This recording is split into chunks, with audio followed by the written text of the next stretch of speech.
Hello mga Bex! Finally magagamit ko na rin tong vegetable chopper. So dito ko malalaman kung maayos ba tong nabili ko. Kasi the last time na may binili akong food chopper na medyo mumurahin na hindi pala gumagana. Ito yung una kong binili Sa maliit na video makikita ninyo. Yan yung una kong binili tapos hindi pala gumagana. Yun nga lang hindi ko na nasole kasi late ko nang nalaman na hindi pala siya gumagana. Sayang din yung 35 dirhams ko doon o kaya nasa 500 pesos siya. So lesson learned, pagka may binili dapat itry agad para naman masusoli pa siya. Para naman hindi sayang yung pinambili natin. So yun nga, dapat linisin muna natin bago gamitin. Pero chinap ko rin, dinivide ko rin sa 4 yung sibuyas bago ko nilagay dyan sa chopper. Baka kasi hindi siya matchap pagka naman buo kong nilagay yung mga sibuyas. At dahil first time ko siyang gamitin, syempre dahan-dahan, 'di ba? Huwag nating biglain, masakit, Diyos. Masakit sa mata pag tumalsik, Diyos. Kayo naman kasi kung ano-anong iniisip ninyo eh. So yun na nga, mga ilang press lang, chinek ko siya and voila, ang ganda, perfect siya mga besh. Kaya naman ano pang hinihintay ninyo, buy na, Diyos. Worth it din ang pagbili ko nito at masasabi kong goodbye na sa mga baldi-balding luhan na pwede nating iiyak tuwing mag-chop tayo ng sibuyas. So hindi lang pala sibuyas ang kaya niyang i-chop.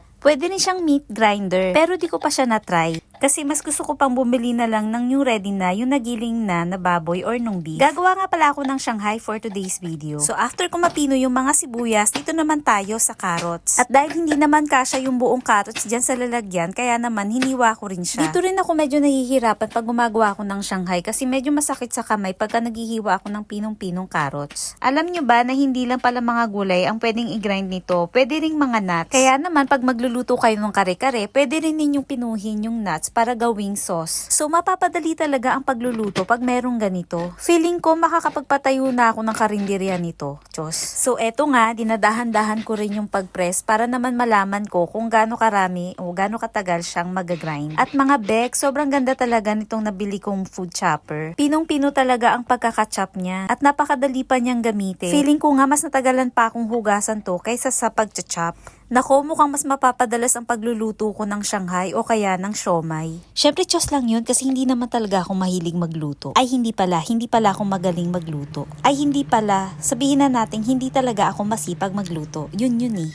So, ito na nga, ang dami pang hanas. Lutuin na natin, timplahan na natin ng asin at ng paminta. Yung mas maraming paminta, mas masarap. At syempre, wag natin kalimutang lagyan ng itlog. Dalawa nga pala yung nilagay ko kasi maliliit lang naman yan. At mga besh, wag nyo isipin na marami akong maglagay ng asin. Sadyang maliliit lang yung butas ng lalagyan ng asin, kaya naman hindi masyadong nalalagyan. Lagyan na rin natin ng harina, pero dahil wala kaming harina, cornstarch ang nilagay ko. At syempre, wag natin kalimutang haluin ng maigi hanggang sa mag-well combine na yung ating mga ingredients. At syempre, bago natin balutin, tikman muna natin kung masarap. So pagkaprito nga ng konti lang at natikman, masarap naman, so balutin na natin siya. Paano ba kayo magbalot ng Shanghai ninyo? Ganito rin ba? Kasi ako nahirapan ako dito sa una, kaya naman nagtry pa ako ng iba pang klase ng pagbabalot. So ito una, straight lang siya. Pero dahil medyo nahirapan ako, nagtry din ako ng pa-triangle. Medyo malaking wrapper nga pala yung nabili ko, pero hindi ko na siya dinibay. Total hindi naman to pang benta, kaya naman nilagyan ko na ng medyo maraming laman. At hindi rin naman ito panghandaan, kaya naman sakto lang para naman sa pangbaon at panghapunan. Yun lang naman mga besh. Salamat kung nakaabot kayo sa dulo ng video na ito. Thank you sa panonood. Bye!